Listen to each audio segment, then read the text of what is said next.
Okay, so let's unpack this. Right.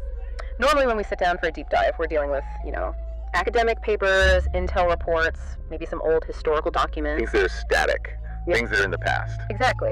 But today, the source material is, it's raw, it's immediate, and frankly, it is deeply unsettling. It is. We're looking at the first-hand testimonial of the Rodriguez twins, Sergio and Christian. And this isn't history. This is a live, ongoing report of their encounter with something they call the Siren virus. And if you take what they're saying as a factual account, which is our mission here today, then what we are looking at is this unbelievable intersection of a technological threat and just pure, visceral body horror. One of the most adaptive and advanced threats we've ever analyzed. And the atmosphere around this whole thing, it starts immediately. Like, before the twins even get into their story, they give a directive. A non-negotiable one. Yeah, they say, if you are listening to this right now on speakers, your phone, a sound bar, anything projecting into the air, stop. Stop right now and switch to headphones. That instruction alone should, it should give you a chill. But why? Why do they say that? Because they claim they learned the hard way that this thing, this technological predator, it doesn't like to stay inside recordings. It leaks. That's the word they use. And that leakage isn't just a glitchy video file. It's not data corruption. They're saying the entity uses the act of playback to physically manifest. So it leaks into the audio, into the device. And most alarmingly, it finds a pathway from the device directly into the listener. That just moves this so far beyond typical internet horror stories. Yeah. This is a genuine threat assessment. The second you suggest that just listening to a file can compromise your physical safety, the stakes are on another level entirely. And they have this plea, this warning. If your device glitches while you're listening, if your ears start ringing, the sound suddenly cuts out, or you feel this weird nausea. Don't just shrug it off. Right, because that's what they did at first, and now their lives are completely consumed by this thing. So our mission today is to maintain our usual rigorous approach. We're treating the twins' claims as a factual report of events, just like we would an intelligence brief on a new weapon. We're going to dissect this digital infection, the psychology of it, the physical trauma, and the really troubling tech side of it. Now, a lot of people will remember the clip. It was massive. Oh yeah, Siren Head in Lubbock, Texas. It was everywhere. Oh. Millions of views. And the consensus was, wow, what a great edit. Amazing visual effects, a cool piece of online folklore. But the Rodriguez twins, the guys who made it, they claim that that's the terrible truth we all missed. The clip wasn't them creating a legend, it was the moment they realized they had been found. And that the entity's goal was never just to be seen. It was about slow, deliberate, personalized torture. So this whole thing, from the recording to it going viral, it's like we're tracking an actual infection, not just telling a story. We have to understand the mechanism.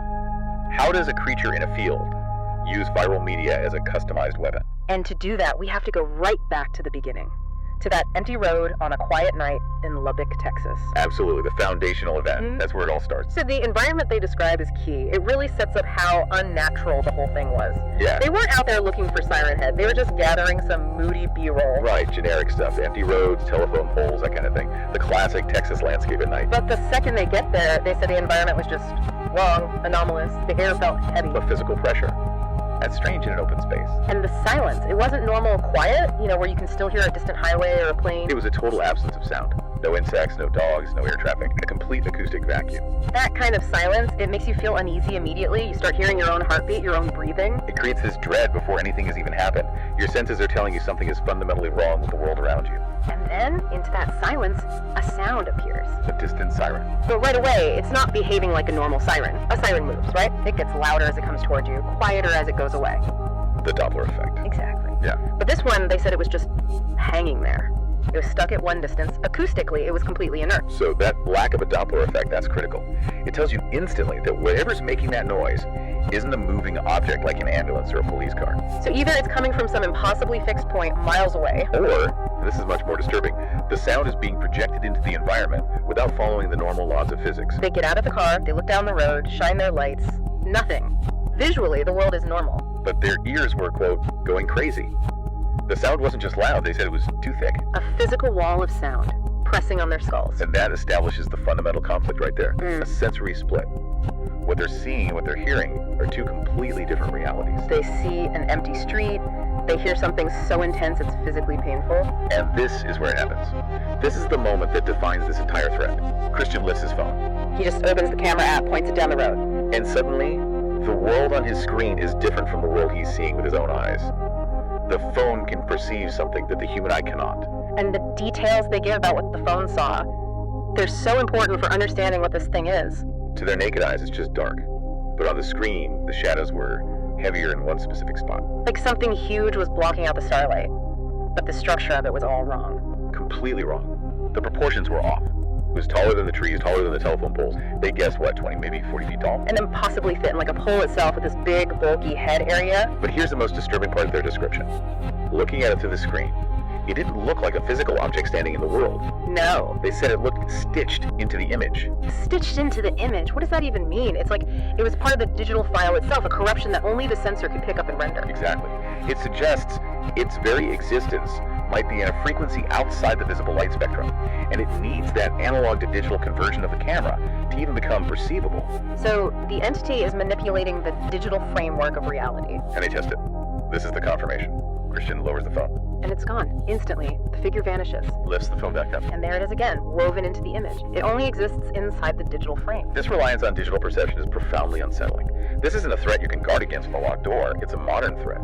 And while this is all happening, while they're having their minds blown by this visual paradox, the sound starts getting worse. Not just louder in terms of decibels, but that physical pressure, that thickness, it starts intensifying dramatically. It's like the entity has moved from a passive visual state to an active attack. The reconnaissance phase is over. Now, the full sensory weapon is being deployed. It transitions from something you just see through a lens to this active, invasive, full sensory weapon, and this is where the body horror starts. It really does. At this point, the encounter shifts completely. The entity stops being a passive anomaly and starts actively attacking them with sound. They said the siren moved past that cover your ears kind of loud very quickly. It changed its character entirely. It drops into a frequency that your ears can't really pick up anymore. It's not about your eardrum. It becomes a raw vibration that your whole body responds to. It's vibrating their skulls, their organs directly. We're likely talking about infrasound here. Frequencies below 20 hertz, below the range of human hearing, is known to cause severe physiological effects. And their symptoms line up perfectly. Sergio said his chest started hurting first. Like it was being pushed from the inside. That is a classic infrasound effect. The low frequency waves resonate with the air in your lungs and chest cavity. It feels like you're being crushed. But the attack wasn't just general pressure. It became surgically specific. His stomach started to feel like it was shaking. Violently. Which could be a specific resonant frequency causing involuntary muscle contractions in his organs. And Christian reported a buzzing in his teeth. In his teeth and jaw. That's bone conduction. The frequency is traveling straight through his skull, bypassing all this soft tissue. But the one that still gets me is what they felt in their eyes. They said their eyes felt hot, not strained, not watery from fear, but literally, quote, boiling. The human skull is mostly bone and fluid. It's a great acoustic conductor. If this thing was using a focused, high-intensity ultrasonic attack, so above human hearing, those frequencies would interact with the fluid in their eyes, the vitreous humor. And cause it to heat up. Or at least create the sensation of it heating up. It confirms this wasn't accidental. This is a directed energy attack using sound designed for maximum internal trauma. And that's when they came to that horrible conclusion about its motive. Yeah. If it wanted them dead, it could have done it. A focused blast could have burst their eardrums, stopped their hearts. But it didn't, which led them to the torture hypothesis. It was testing them. That's what they believe. It was dialing through frequencies like tuning a radio. Just to see which one hurts the most. The point wasn't to kill them. The point was the pain itself. The personalized sensory violation. This elevates the entity so far beyond a simple cryptid. It suggests a malicious, calculating intelligence with surgical control over the entire acoustic spectrum. And the whole time this is happening, the whole time they're being physically tortured by this sound. The camera still saw it. Tall, thin, standing there in the dark. The attack and the image were two sides of the same coin. And then came the moment that, maybe even more than the pain, proved how much control it had. The mute interruption. The sound didn't fade out, it just stopped. The world went totally unnaturally silent for a full 2 seconds. And what Sergio felt in those 2 seconds is a key piece of evidence. In that silence, he felt something cold move through his spine. Not a sound wave, but the entity itself, or an extension of it, asserting a kind of temporary control inside his central nervous system. It's a violation of your personal autonomy, delivered by sound. It proved this thing doesn't just exist outside you, it can use sound as a vehicle to get inside you. The sound is a doorway. And once they realized that, they had to get out of there. But even in the car, the violation was really only just beginning. Exactly. Once they're physically safe in the car, the threat immediately changes. It goes from raw, acoustic warfare to this highly controlled manipulation of the data they just recorded. They pull away, and the first thing they do is play back the footage, and the audio is weird. It's not just the siren. On playback, it sounds more controlled, more layered. They noticed all these artificial dips and bends underneath the main sound that they just didn't register when it was happening live. Which suggests the live attack was designed to be overwhelming, to be chaotic. But the recorded file, the digital signature, contained highly structured information. Like the main siren was just masking noise for something else. And that something else is the moment this whole thing goes from a random scary encounter to a directed personal violation. They're scrubbing through the video, listening to these weird layers, and they both hear it at the exact same time. Underneath the siren, a voice pushes through for just 1 second. It's metallic, unnatural, and it says, "Clearly, I see you." Think about the psychological impact of that. It wasn't static or a roar. It was grammatically correct English, and it was directed at them. It's acknowledging that they're there, watching the footage. And what happens next is the definitive proof of intelligent temporal file manipulation. The vanishing act. They freeze, they look at each other, they immediately scrub back to that exact second on the timeline and hit play again. And it's gone. The voice is just gone. Replaced by the siren. They tried 5, 10 times, it never came back. So this is the critical question. Is that a simple file glitch? A one-off error in the playback? Or is it something alive inside the audio? Something that reached out in that one specific moment when they were most vulnerable, and then when it was noticed, it pulled back.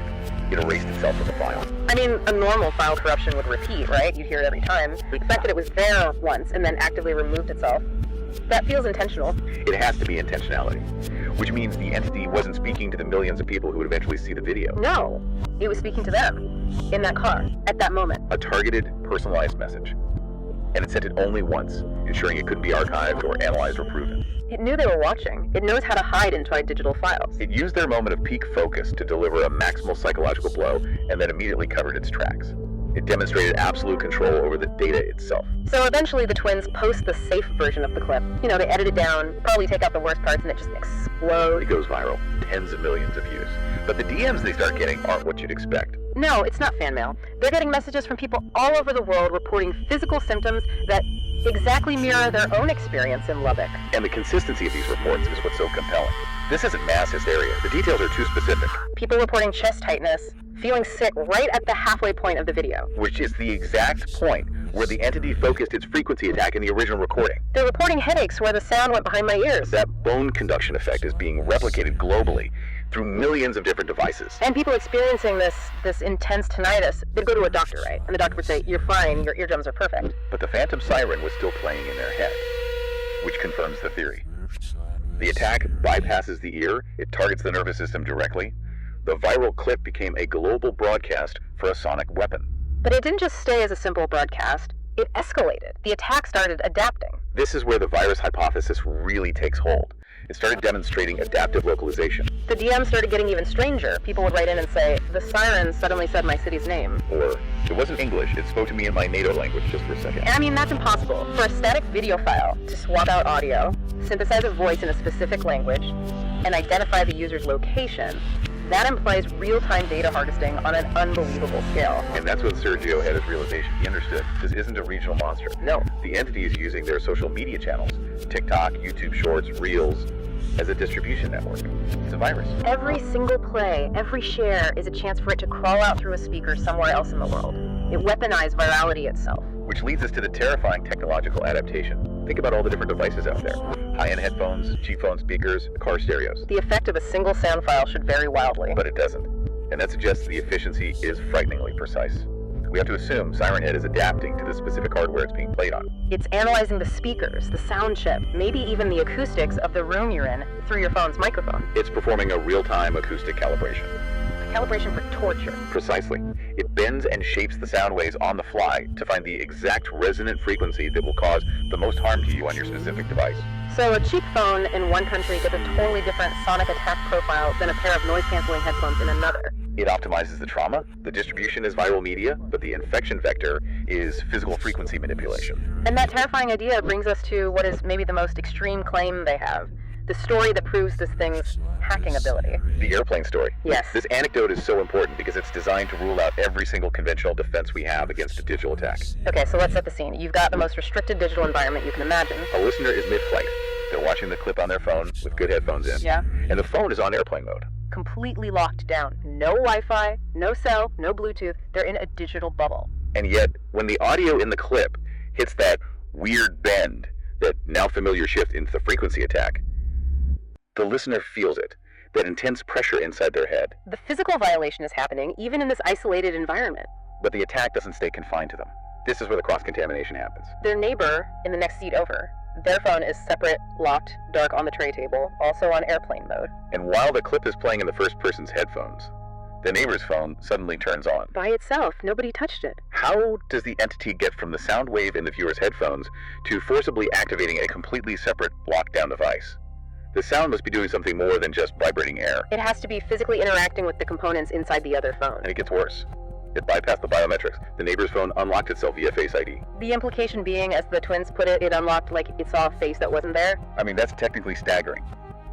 Face ID isn't just a picture. It projects thousands of infrared dots to map your face in 3D. So the entity, carried on the sound wave, either had to create a fake 3D infrared pattern to fool the sensor, or it directly injected a false unlock signal into the phone's processor just through the physical vibration of the sound waves hitting the phone's case. The sound itself is generating a command complex enough to fool a state-of-the-art biometric scanner. And the interference didn't stop there.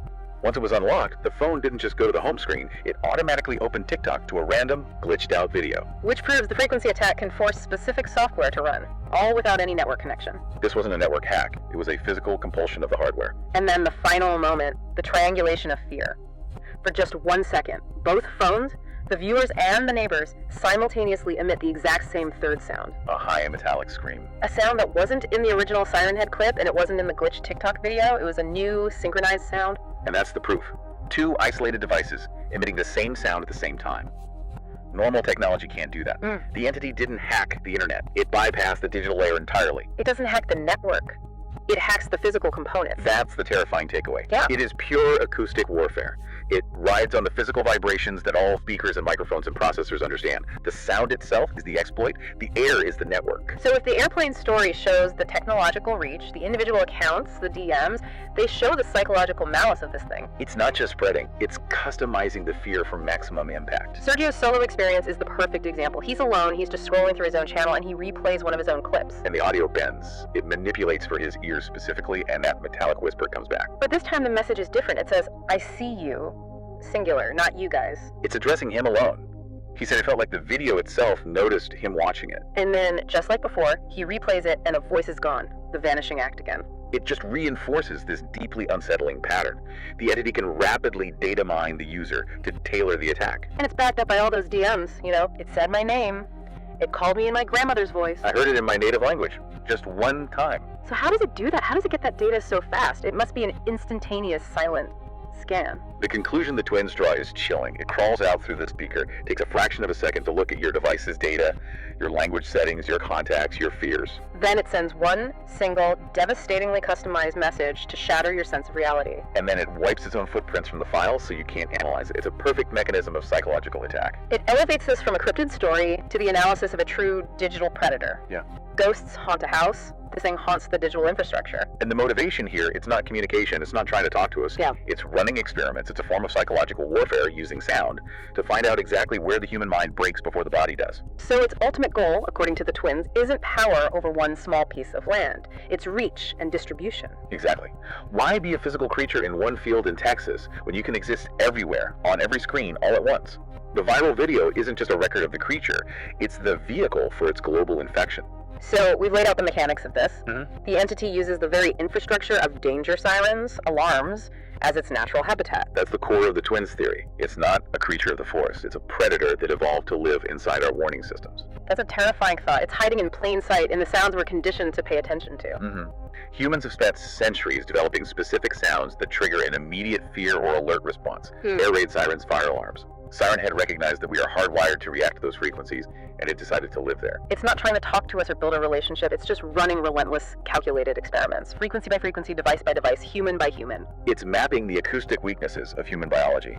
It's using sound as a weapon of demolition. And it uses our own social media networks to deliver the attack. It's an incredibly sophisticated form of acoustic warfare that turns the very devices we rely on for communication, our phones, our headphones, into conduits for pain. And the cycle just keeps going. As long as the video is out there, as long as people are curious and keep watching it. They're feeding it. The viral video isn't just a story, it's patient zero. And that leads to this really grim realization that our digital habits are an active physical transaction. We're inviting this thing into our most personal, isolated spaces. The space between our headphones and our brains. The twins experience forces you to confront that in this age, just learning about a threat might be the very thing that exposes you to it. Curiosity is no longer safe. So what does all this mean? For you, the listener, who's been with us through this whole deeply unsettling deep dive. We have to just quickly recap the evidence they lay out, as impossible as it sounds. The camera saw what the eye couldn't. The body was tortured by targeted frequencies. A personalized voice appeared and then vanished. And now, phones around the world are glitching, bypassing their own security purely through sound. The final theory the twins present is that Maybe Siren Head isn't a cryptid in a forest. It's a predator that evolved to live in the infrastructure of danger itself. In warning systems, in viral content, in the wiring of our digital lives. And this brings us back to their final, most serious warning, a warning for you right now. We're not just telling a story anymore. According to the twins, we are actively tracking an infection that uses sound as its host. And that is the provocative thought that has to stay with you after this is over. When this deep dive ends, the first thing they say you must do is simple, but it's deeply unsettling. Take your headphones off. Yeah. And then listen. Listen to your room. Listen to the ambient sound around you. And if you hear it, if you hear that faint, static, non-moving siren that doesn't get closer or farther away, just hangs there. The directive is absolute. Do not check the window. Do not step outside. Do not try to find the source. Instead, turn everything off, put your phone down, and walk away from the sound. Because the terrifying conclusion they reach is that this thing might not need to be physically near you at all. It might already be there, in the wires, in the speakers, having ridden the frequency of this very discussion right into your personal space. And the true horror is what comes next. It's found in the terrifying, unnatural silence that falls the moment the siren finally stops. Are we safe? Oh no, Siren Head. Oh my god.